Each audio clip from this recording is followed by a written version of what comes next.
Shalom et bienvenue, une fois de plus, à un épisode de Parcourir Israël avec la Bible à la main. Edouard Yosef qui te parle et Lorena Yosef t'accompagne dans cette nouvelle aventure. Cette fois-ci, nous nous impliquons dans un endroit où nous n'étions jamais allés auparavant. Très peu de gens viennent ici et ce n'est pas vraiment un endroit recommandé à visiter si tu n'es pas accompagné d'un guide. Mais souvenez-vous que nous aimons entrer dans des endroits où très peu de gens vont. Et vraiment, là où la Bible nous parle d'eux, et comment la Bible nous parle-t-elle d'eux? Nous sommes en ce moment sur une sorte de colline qui marque la limite entre ce qui étaient les tribus de Benjamin et de Juda.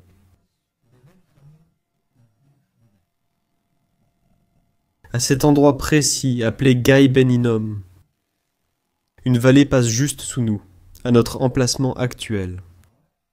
C'était l'endroit où les tribus étaient séparées. De l'autre côté, c'est-à-dire juste derrière nous, là où l'on voit ces petites maisons. Toute la tribu de Juda allait s'installer, le peuple juif précisément, allait s'installer de ce côté-là. Là où nous nous trouvons maintenant, dans cet espace, la tribu de Benjamin, Paul, Benjamite, nous dit l'apôtre Paul. Jésus, de la lignée de Juda, David, Bethléem, se trouve là-bas. Ephrata de la tribu de Juda, terre de Juda, montagne, tout le secteur de la Judée. Nous allons beaucoup apprendre dans cette vidéo dans laquelle nous allons nous impliquer aujourd'hui. Nous allons parler ici, concrètement, de l'endroit qui, pour les ancêtres, était l'enfer. Donc, dans cette vidéo, vous allez venir avec nous à ce qui est connu comme le Géhen, l'enfer. Restez là et accompagnez-nous, on y va.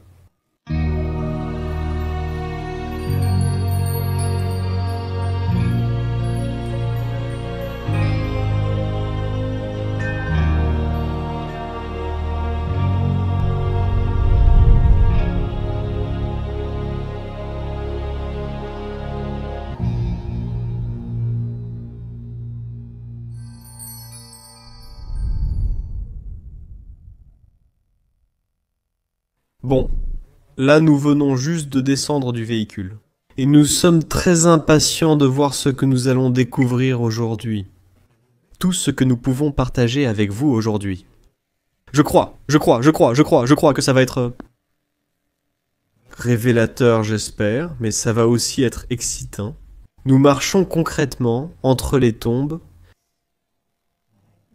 Il y a des tombes très anciennes, tout autour de nous. Oui. Bien sûr, elles ne sont pas anciennes, mais nous venons juste de là, derrière et derrière nous. Il y avait des grottes, beaucoup de grottes, beaucoup de grottes. Tout ce secteur n'était que des grottes où il y avait des tombes il y a 2000 ans, et les tombes qui ont été utilisées ici, c'était pour les étrangers et les gens pauvres, mais aussi, étonnamment, pour les riches. Et même des gens de pouvoir, des gens d'influence. La vallée de Haseldama, Halkeidama. En hébreu, Gai Ben Hinnom est le nom original en hébreu, tel qu'il est connu selon le livre de Josué. Exactement. Ce nom apparaît pour la première fois dans les Écritures, Gai Ben Hinnom, dans le livre de Josué. Nous étions juste du côté du territoire de Benjamin lorsque nous avons commencé la vidéo, qui est exactement de l'autre côté. Ici, où nous sommes maintenant, c'est Juda, le territoire de Juda. Pourquoi, en si peu de mètres, évoques-tu deux tribus totalement différentes? On change totalement de côté? Oui. Nous avons une vallée au milieu. C'est la vallée qui se trouve juste en dessous de nous. Cette vallée qui est là, sous nos pieds. Elle était connue sous le nom de champ du sang, le champ du potier. Vous allez le voir dans le Nouveau Testament. Mais on l'appelle aussi l'enfer.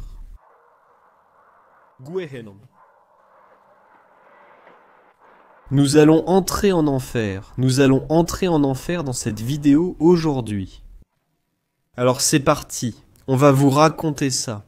Mais avant tout, on va y aller chronologiquement. Nous avons dit que dans le livre de Josué, le nom de ce lieu appelé Gaï Ben-Hinnom apparaît pour la première fois, et qu'il apparaît comme celui qui sépare la frontière entre Benjamin et Juda. Si on parle de cette époque, on sait que celui qui dirigeait le peuple, après que Moïse ait cessé de diriger, c'est Josué qui avait reçu le commandement ou le leadership. Josué est celui qui mène à bien la mission ou le défi d'entrer en terre promise. À son arrivée en terre promise, il va d'abord à Gilgal. Il traverse la région du territoire de ce qui était Moab.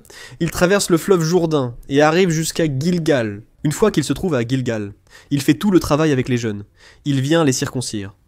Ensuite, ils vont dans un endroit appelé le mont Garizim. D'accord, oui. Tout cela est Ancien Testament ou... dehors. Ils sont déjà à l'intérieur du territoire de la terre promise. Ils sont déjà entrés. Exactement. Lorsqu'ils arrivent au mont Grizim, ils rassemblent les tribus. Ils commencent à leur enseigner à nouveau les lois qu'ils avaient reçues au mont Sinaï avec Moïse. Lorsqu'ils commencent à enseigner les lois, ils donnent les bénédictions. Il répartit les terres. C'est là que les 12 tribus partent pour aller vivre dans la terre promise. Doit les posséder, dit la Bible. Exactement. Alors, quand ils commencent à vivre ici, à cet endroit où nous sommes, la tribu de Juda. De l'autre côté de la vallée, nous avons dit là où l'on voit les petits arbres. Ceux qui sont jolis, la tribu de Benjamin. Alors, vous vous souvenez qu'il y a eu un roi appelé David. Et David, qu'est-ce qu'il fait? Il réunit les tribus d'Israël? Oui. Il fonde ainsi la nation d'Israël sous un nom unique. D'accord? C'est bon là? Oui, avant que tu ne te plonges vraiment en profondeur dans ce qu'a fait David, pourquoi ne nous racontes-tu pas que Josué, ou Dieu à travers lui, leur a-t-il averti? Parce qu'il est très facile de dire aujourd'hui, voici ta part de la terre aux tribus, ne sais pas? Tu dois entrer ici, c'est ta limite, tu dois la posséder. Mais il y avait des gens, certains peuples très anciens qui vivaient là et il leur avait fait un avertissement. Oui, bien sûr, je devais... Lui dire, eux, les peuples, les tribus, elles s'étaient déjà préparées avec quelque chose qu'elles devaient faire et qu'elles ne devaient pas faire. Convenons qu'ils n'étaient pas les seuls êtres humains qui vivaient sur la surface de la terre. À cette époque, le Seigneur lui dit même dans l'Ancien Testament, dans ce qu'on appelle la Torah ou le Pentateuque, en espagnol. Lévitique. Le Seigneur parle à Moïse et lui dit à plus d'une reprise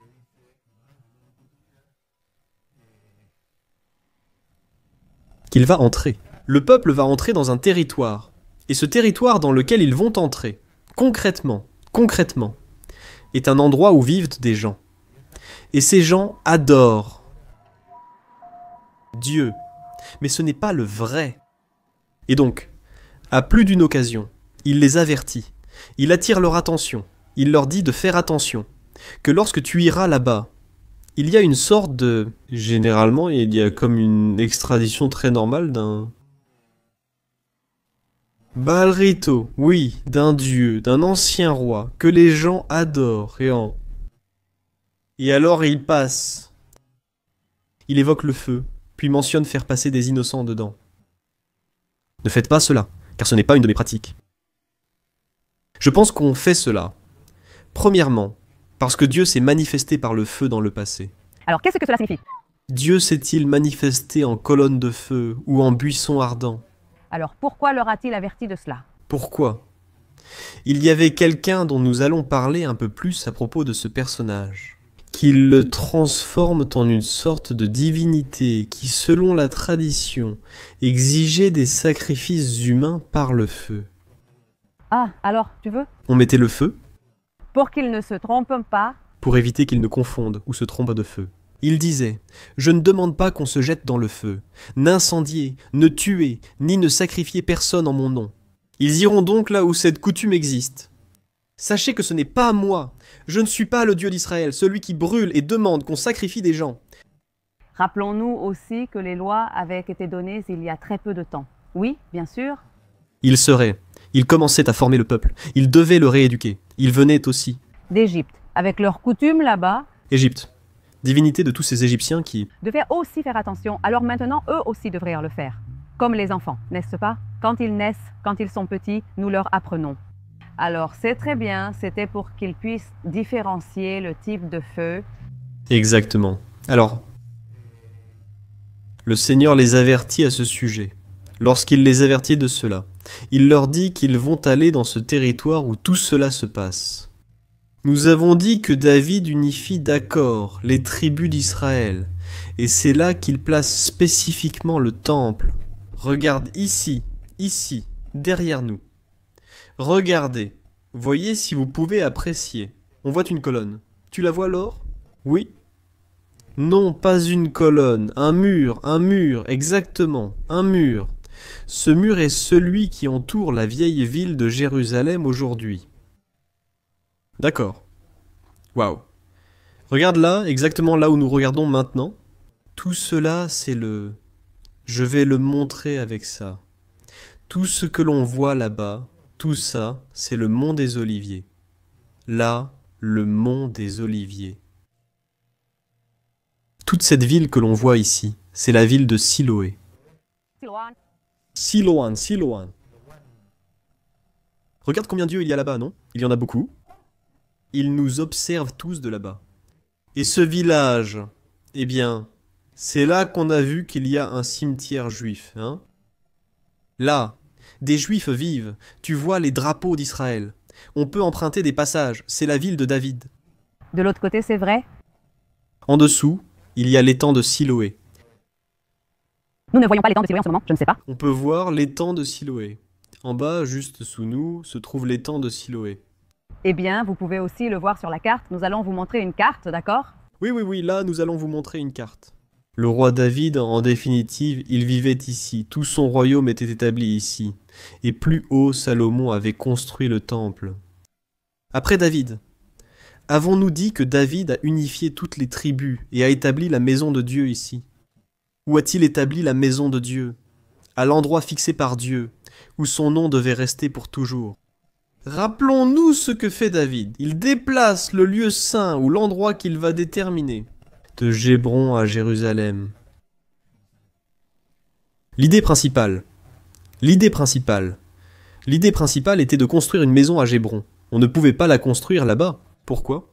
Parce qu'on considérait que c'était un lieu saint à cause des tombeaux d'Abraham et de Sarah. Alors... À Gébron, où était l'arche de l'Alliance? Il n'y en avait pas? Où était-elle? Elle circulait alors? Alors l'arche était, comment dit-on? Nomade? Tu te souviens du campement? L'arche tournait là-bas comme Moïse. Il était initialement prévu de construire la maison de Dieu à Hébron, mais ils ont renoncé car Hébron était un lieu saint. Ils décidaient de la déplacer à Jérusalem, où la ville devient importante pour le roi David. Quand ils décident de la déplacer ici, nous savons que l'histoire nous dit que l'arche a été prise par les Philistins. Ils l'ont volée.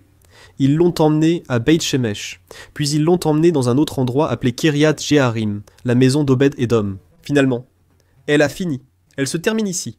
Et finalement, elle se termine là, dans la ville de Jérusalem. Salomon. David meurt, Salomon prend sa place et le roi Salomon continue.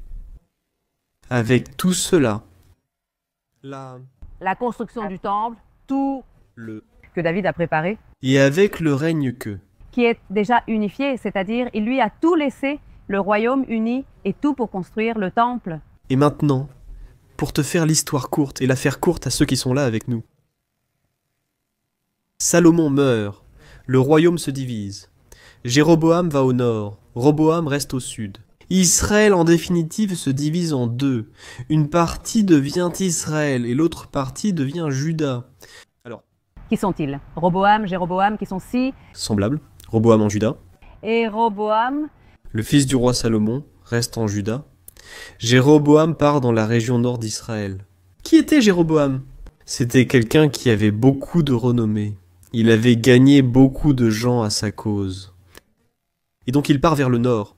Et là-bas, dans le nord, il commence à créer des choses. Comme cela monte dans son cœur, il le dit. Qu'est-ce que tu voulais me demander?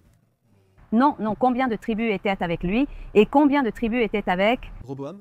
Il a pris Israël. Il a pris 10. 10, exactement. Jéroboam en a pris 10. Et 2 sont restés ici en bas, avec Juda et Benjamin. C'est-à-dire que ces 2 tribus sont restées ici dans la ville de Jérusalem. Plus tard, l'histoire nous dit qu'un certain Sennachérib est venu. C'était un conquérant.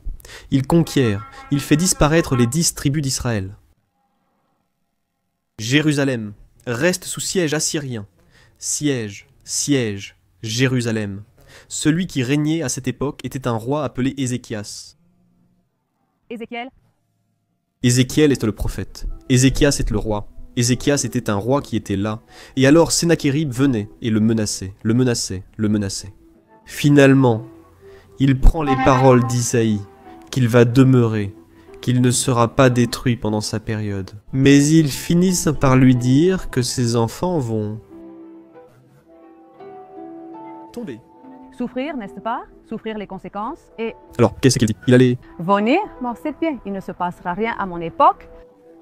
Quelle bonne nouvelle, lui dit-il. Quelle bonne nouvelle tu m'as donnée, parce qu'au moins ça ne m'arrivera pas à moi. Mais bon, mes enfants vont souffrir. Excellente nouvelle. C'est Manassé qui le remplace. Écoute. Alors, Manassé avait 12 ans. Continuons à marcher un peu plus, voyons ce que nous trouvons par ici.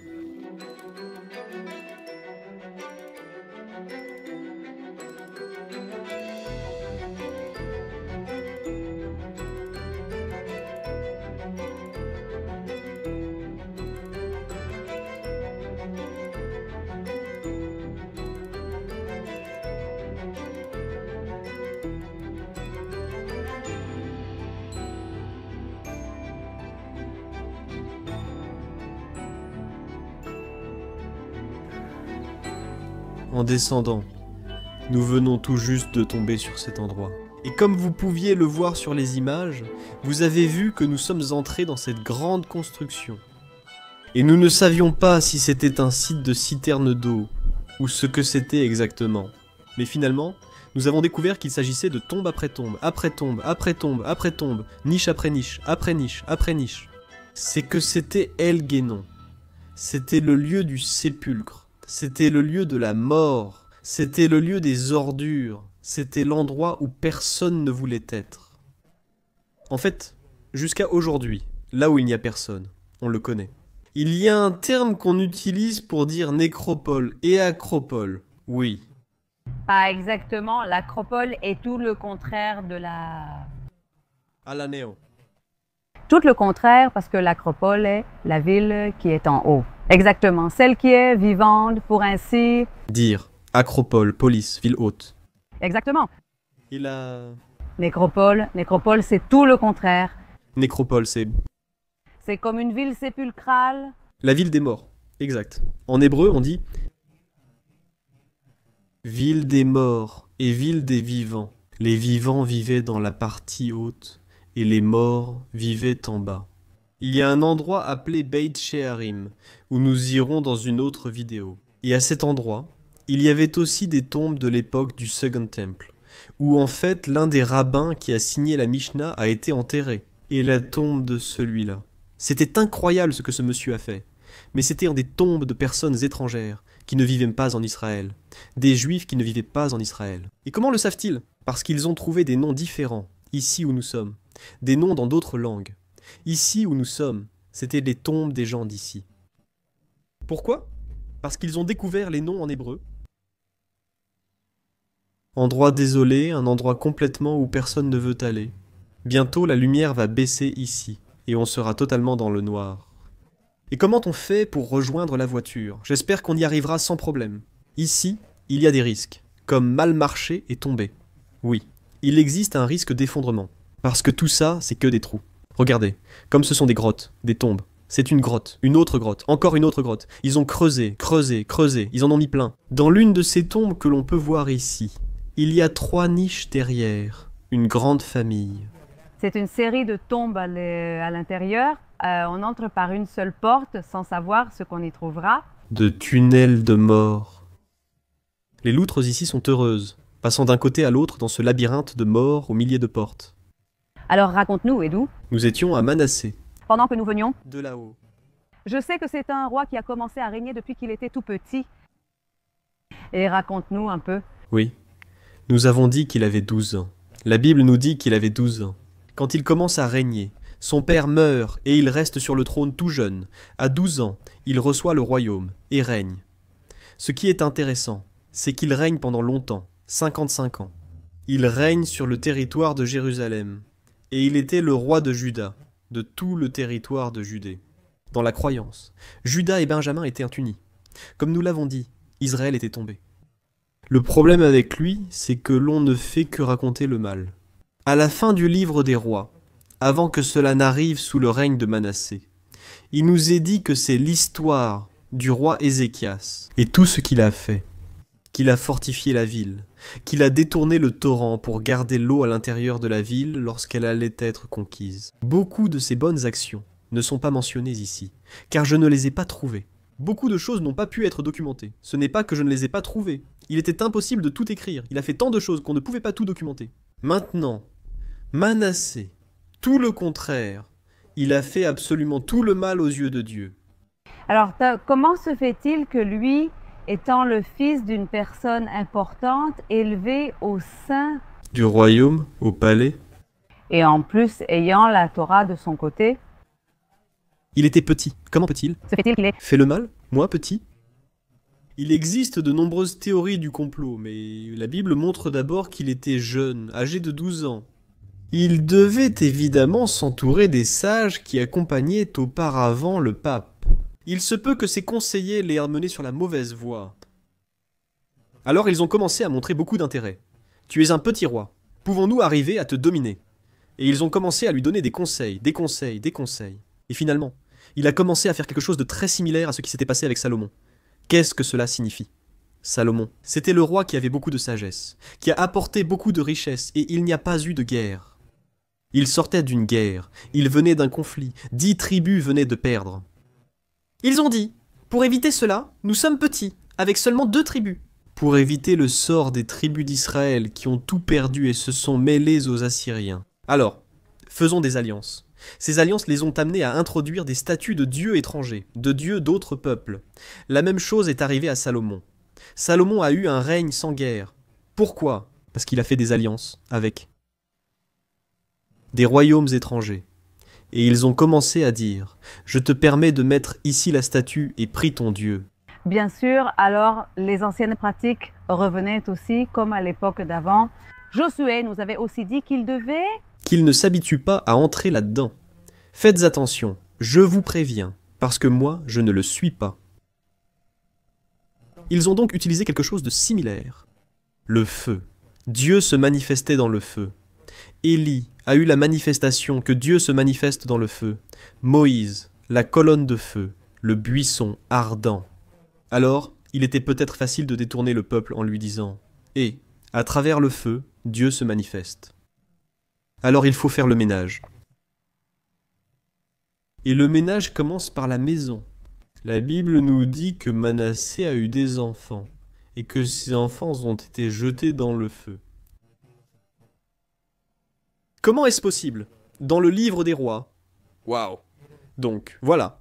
Il y avait un personnage dans l'Antiquité, à propos duquel Dieu avait mis en garde concernant ce Moloch.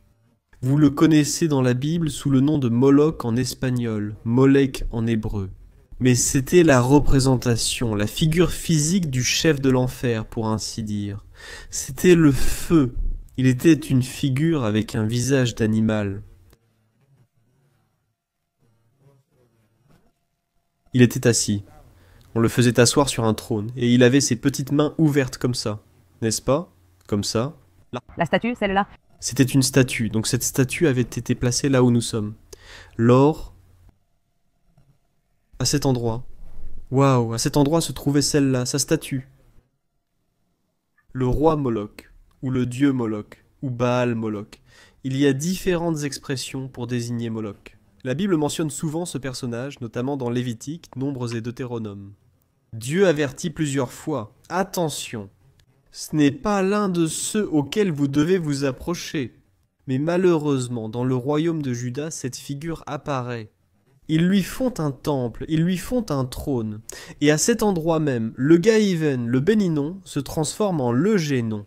Alors, Raconte-nous comment était la pratique, précisément. Pourquoi Dieu, Pourquoi le feu est-il associé à ce roi Moloch? Et tout à l'heure, tu as parlé de personnes qui passent par le feu. quelle était la pratique?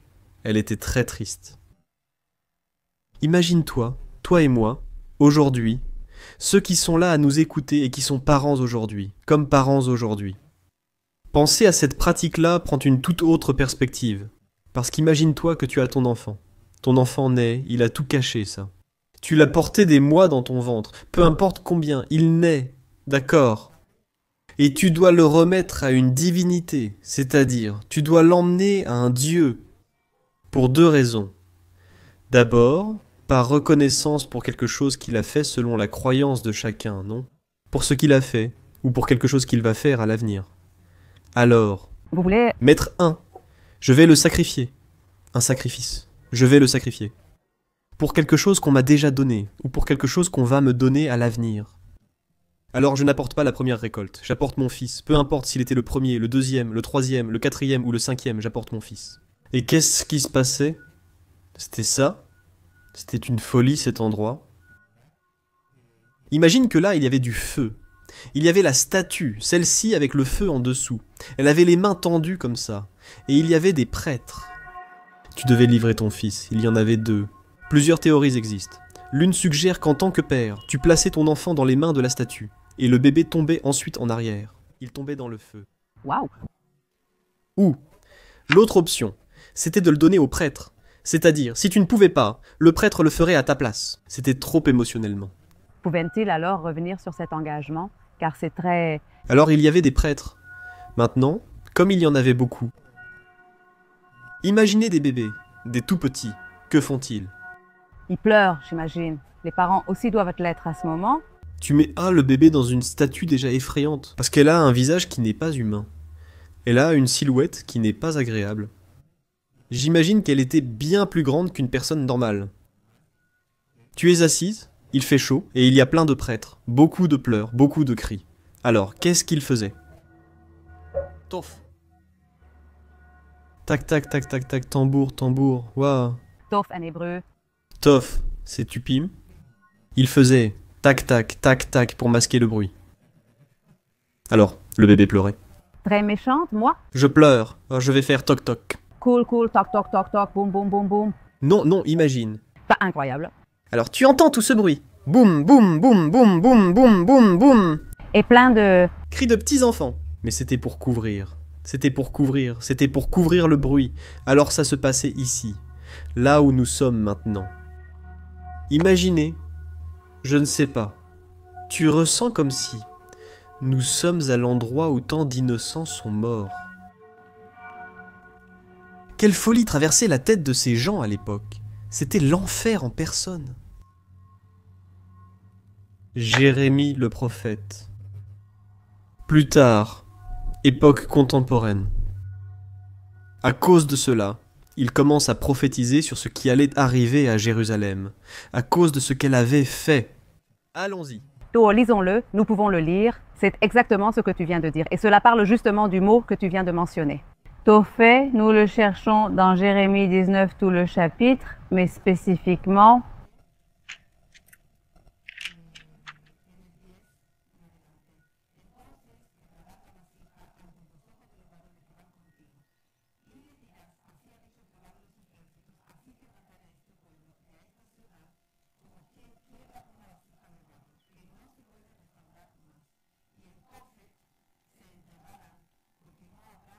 Dans le... Kai Beninom, El Gehenon, El Tophet. Jérémie prédit le mal qu'il faisait et que Jérusalem allait tomber. Ah, donc le vase que le prophète jette et qui se brise est le symbole de Judas qui disparaît. quand Judas tombe, n'est-ce pas? Exactement. Jérusalem commence sa chute et la destruction. Finalement, il refusait que nous fassions des pactes, apportions des dieux étrangers, ou cherchions la paix, sans guerre ni conflit. Finalement, pour s'être éloignés du vrai et unique, la chute leur arrive, et elle vient d'un seul et unique royaume. Ils n'ont pas eu à lutter contre beaucoup de rois, seulement un seul. Lequel? Qui en plus était à moitié. Appelé Nabuchodonosor. Il dit que celui-là vient, envoie tous les Babyloniens et détruit Jérusalem. Non seulement il détruit la ville de Jérusalem, mais il emmène aussi de nombreux citoyens juifs. Et c'est ainsi que commence l'exil du peuple juif. Ils partent pour Babylone. La Bible nous raconte plus tard combien ils ont souffert à Babylone. Daniel, Sadrach, Meshach, Abednego. Il y avait de bonnes personnes parmi tous ces gens mauvais. Mais bon, ceux qui étaient à la tête étaient ceux qui prenaient les décisions. Malheureusement, Jérusalem tombe, elle est restaurée, elle se relève à nouveau. Mais finalement, cet endroit a été complètement abandonné. On n'a plus réutilisé cet endroit, parce qu'il rappelait de mauvais souvenirs. Maintenant, oui, on l'utilise à nouveau. Pas pour y habiter, pas pour y vivre, mais pour les ordures. Oh, C'est-à-dire, le symbole qu'on a donné à cet endroit était le symbole du gaspillage, le symbole de ce qui n'est pas utilisé. Tout ce qui était considéré comme déchet finissait à cet endroit. Et qu'est-ce qu'on en faisait? Il y a une porte. Parmi les 12 portes actuelles de la vieille ville de Jérusalem, la numéro 8 existe-t-elle toujours? Parmi les 12 qui figurent dans la Bible, l'une d'elles s'appelle la porte du fumier. Quoi? Cela fait référence à la porte en hébreu, qui est la porte des ordures. C'est justement celle qui mène aujourd'hui au mur des lamentations. Parce que c'était la route qui te menait vers le haut, vers la colline. Tu étais ici et tu voyais le temple là-bas. Quoi? que signifie donc cette porte avec ce nom? Ordure? Toutes les ordures étaient assorties par là. Toute la ville était habitée. Elle était peuplée juste devant nous. Alors toutes les ordures étaient amenées ici. Et qu'est-ce qu'ils faisaient? Ils utilisaient toujours l'acte du feu. Pourquoi faire, bien sûr? Éliminer les déchets. Éliminer tout le péché. Éliminer tous les déchets, tout ce qui est lié au feu aussi. Je voulais lire un petit passage ici pour que nous voyions dans Jérémie un autre verset, dans Jérémie 32-35.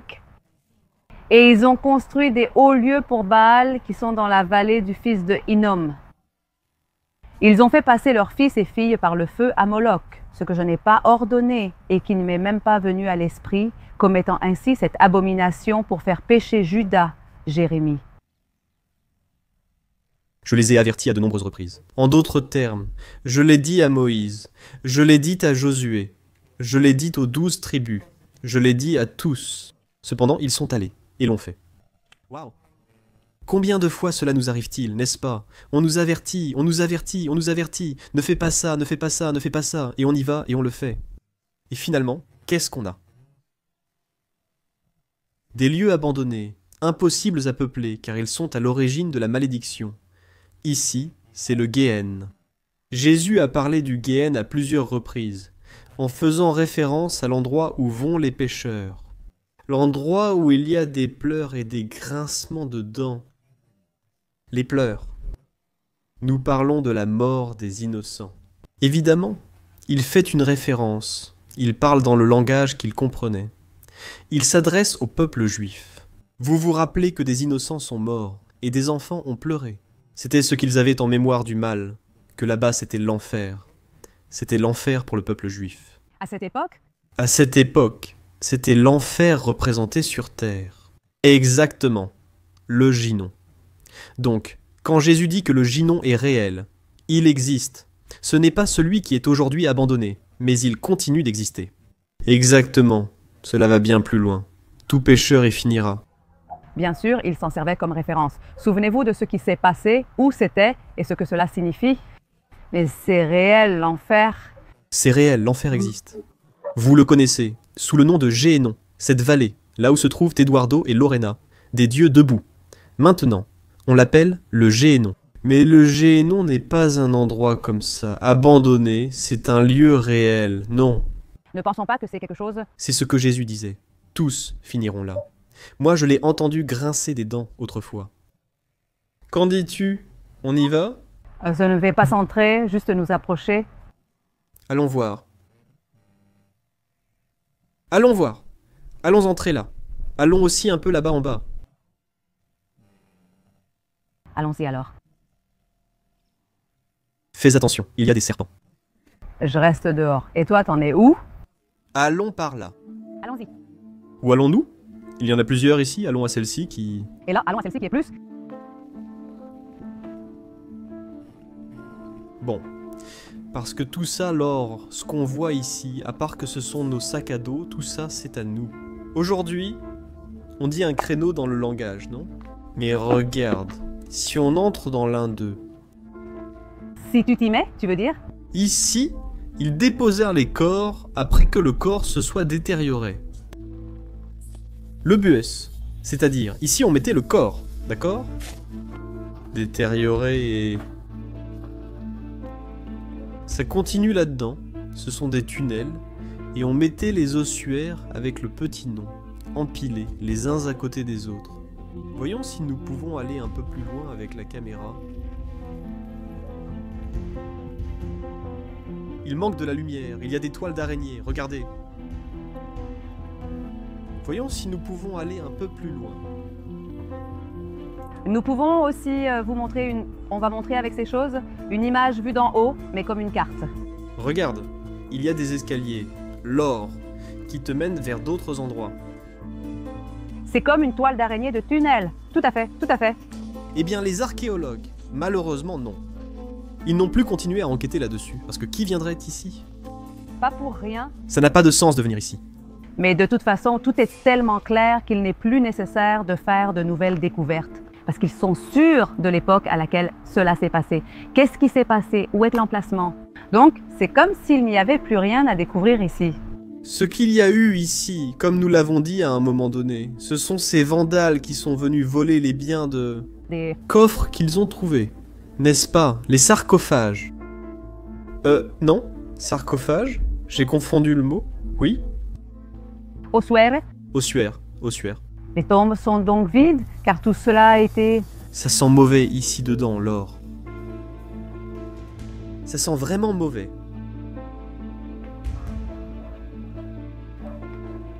En fait, je ne sais pas si je ne vois pas un crâne là-dedans. Il y a quelque chose qu'on voit. Il y a quelque chose qu'on voit. Ce qu'on voit là, c'est pas beau. Regarde, tu ne veux pas entrer? Laure? Non? Pourquoi faire? Je suis bien ici? C'est incroyable. Regarde tout ce qu'il y a ici. Il y en a un, puis un autre, encore et encore, à la suite. Pardon, s'il vous plaît.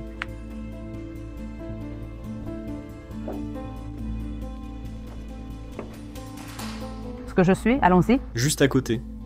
Aïe, je m'éloigne. Je vois des escaliers qui mènent là-bas. Qu'est-ce que tu me disais, Laurie? Que c'est par ici, de ce côté. L'avantage, c'est que cet endroit est désormais désert. Incroyable. Bon, ce serait bien qu'ils arrangent un peu, non? Quand tu dis désert, c'est tout ça ici? Non. Cet endroit, c'est là où nous sommes depuis... Les tombes, l'endroit. Parce que, regardez, voyez le contraste. Tout ça est complètement peuplé. Complètement. Il y a toutes les petites fenêtres, l'une à côté de l'autre, l'une à côté de l'autre. Maintenant, là où nous sommes, regarde ce que c'est. Oui? Il n'y a rien, Tombas. Tombas.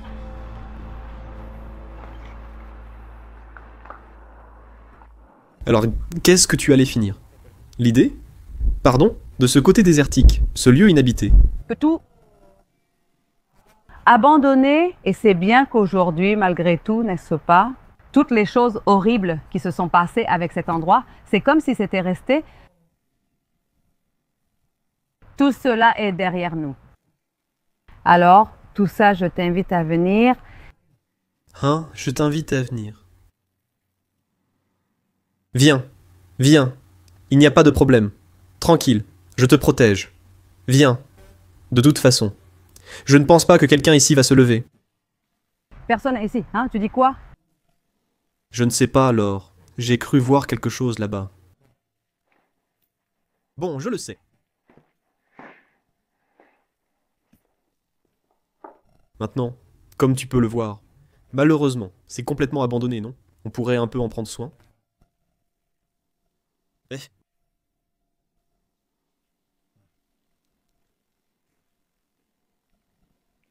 C'est encore la même chose. En d'autres termes, oui, des tombes, des tombes, des tombes, des tombes, et encore des tombes, et encore des tombes, et encore des tombes. Alors, comme je te disais, et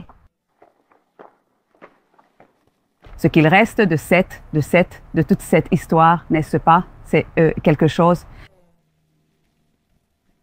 Ces trous, ces excavations, ces tombes qui sont taillées dans la pierre et tout ça. D'un côté, je suis contente que cette étape soit terminée. Alors dis-moi si on peut dire que cette étape de ce dieu Moloch est finie parce que ça a été tant d'années à traîner, même si Dieu nous avait prévenus et tout ça. Et alors, dis-nous si on peut penser que cette étape si sombre est terminée. Regarde. On va tourner la caméra et je vais te donner une réponse à cette question. Pour répondre à ta question sur la fin de cette époque, regarde. J'ai commencé à enquêter sur ce qui s'est passé avec cette histoire du roi Moloko. Jusqu'où différents peuples l'ont-ils emmené? Qu'est-ce qui s'est passé? Ils y ont cru, ils n'y ont pas cru. Tu te souviens, hein? Tout le Moyen-Orient, apparemment, ou du moins la grande majorité, adorait ce Moloko, parce qu'ils étaient différents. Comment on dit? Différents? Des endroits qui étaient érigés comme des autels, qui étaient élevés, des statues qui étaient dressées pour cela. À cette époque, un massacre incroyable de personnes innocentes a eu lieu. Hein? À différents endroits, l'un était ici comme on l'a dit, mais comme tu le dis, cette période est-elle terminée? La période a pris fin avec la restauration de Jérusalem par ceux venus avec Néhémie. Et alors, ils commencent à enseigner de nouveau au peuple qui s'était détourné du Dieu d'Israël, et ils commencent à leur enseigner à nouveau. Mais l'être humain a toujours cette tendance. L'appel à réveiller les esprits du passé. Et qu'est-ce qui s'est passé à l'époque du Second Temple? Quand le Second Temple se trouvait ici, dans la ville de Jérusalem, les Romains sont venus et l'ont détruit. Vers l'an 135, il y a eu une révolte, et c'est précisément cette année-là. Dans une autre partie du monde, dans une nation appelée Tunisie, ils pratiquèrent cette coutume. Waouh! D'autres personnes, dans une autre partie du monde, pratiquaient le sacrifice d'enfants. Comment peux-tu le savoir? Des découvertes archéologiques, vers l'an 1800 de notre ère environ. 1800 de notre ère. Elles ont mené à des découvertes sur un site appelé Carthage, en Tunisie. Plusieurs autres sites également. Il y a un cimetière. Ce cimetière a pourquoi? Comment dit-on? Comme une caractéristique? Tombe, tombe, tombe, tombe, mais seulement des enfants. Waouh. Et il y a quelque chose qui ajoute des animaux. Ça veut dire qu'ils enterraient les enfants avec des animaux. Qu'est-ce qui dominait? Qu'est-ce qui attirait le plus l'attention? Ont-ils trouvé des stèles? Que signifie stèle? La stèle est l'endroit où l'on place la pierre tombale d'un. Comment dirait-on stèle en espagnol? En de dire. Une, c'est comme une. Comme un document, une pierre qui documente. D'accord? Ils ont trouvé une stèle, et cette stèle avait l'image d'un prêtre. Cohen? Qu'est-ce que ça veut dire? Juif Non. du peuple d'Israël? C'était typique à cause du type de chapeau qu'il portait. Un type de service des Kohanim que les prêtres utilisaient. Avec les mains ouvertes, avec un enfant qu'il tenait. Alors, cela a-t-il amené les chercheurs à enquêter? En fait, il y avait un pasteur archéologue impliqué dans cette affaire. Ce qui amène à penser que c'était une pratique utilisée dans le peuple juif. Avec le roi Moloch.